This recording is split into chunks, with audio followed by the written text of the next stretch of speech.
Plastivision India is just 1 year away. It's a humongous show.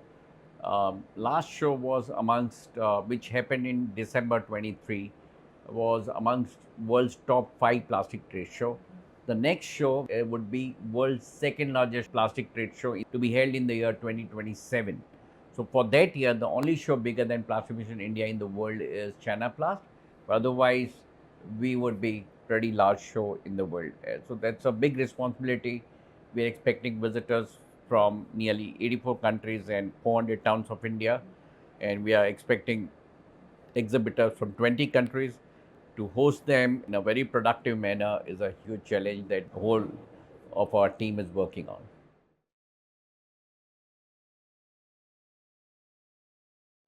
Every day that new news come in, for example, today is the day of India EU FTA. So we put a team to study this in detail as to which products would be having bigger market there, and report would be ready soon.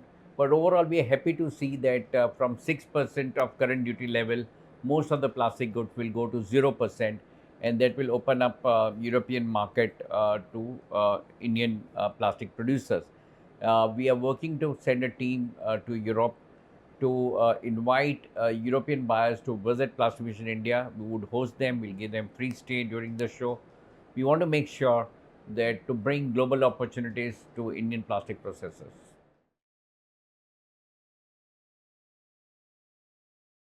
No matter what we say or do, but plastic image is constantly under attack, and every day either it's some myth starting or other older myth being pushed. For example, microplastic. I met this professor who's discovered microplastic. I realized that the very definition is faulty. 85% microplastics so defined are not coming from plastic packaging or plastic product. They have included the city dust or rubber tire wear particles or road paint particles or t-shirt fluff in microplastic, which has got nothing to do with plastic.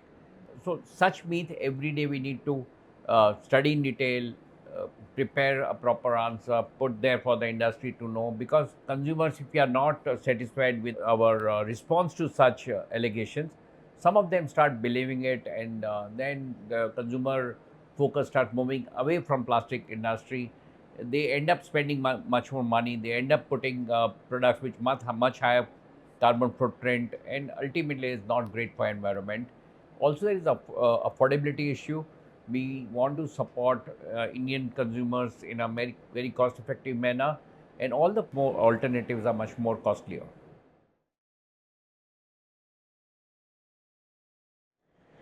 So the only way you can plan is plan for shorter duration. You, today is very difficult for somebody to put together a plan for 10 years or 20 years. We can head toward that direction in general, but I would say now with every new news that is coming up, we need to tweak our plan to make sure that we remain steady in the path of a long-term plan. So we need to modify our plan, tweak it a bit, uh, rethink the strategies, maybe sometime rethink the markets that we are addressing. Suddenly, US, which is the world's most biggest market for plastic import, little far away with tariff wall in between. So we need to discover new buyers in Europe or some other parts where government of India is signing FTAs, and they're doing fantastic work by opening new markets for us.